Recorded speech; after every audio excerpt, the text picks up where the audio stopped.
Hey guys, welcome back to another quick tutorial. Today we're going to be diving into easy ads for Shopify. Okay, if you're looking to streamline your ad campaigns and boost your store's traffic, this app is basically a game changer, guys. Okay, so let's get started actually. So what you want to do first is head to the Shopify App Store and you just want to search for easy ads. You just want to click add app. Okay, just search your easy ads and just you can open this one, easy ads for Facebook.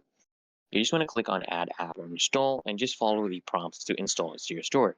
So once it's actually installed, what you're going to do is you're going to open the app and link it to your Facebook business account. Okay, this basically allows easy ads to manage your ad campaign seamlessly. And if you don't have a Facebook business account yet, you can actually create one during this setup.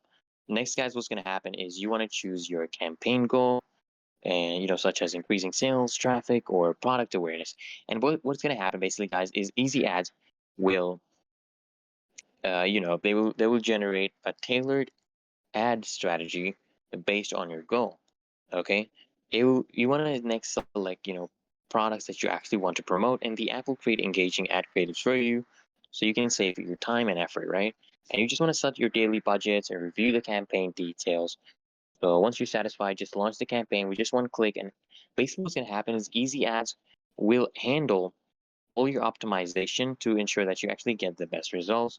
Then you want to monitor your campaign performance right from the easy ads dashboard. You'll see metrics like impressions, clicks, conversions. So you can just make adjustments as needed, guys. And that is it, guys. Easy Ads basically just simplifies your ad management so you can focus on growing your Shopify store instead. And guys, if this video helped, don't forget to like, make sure you comment. If you have any advice, if you have any questions, leave them in the comment down below, and I'll actually help you out in the comments as well. Until next time, guys, make sure you subscribe.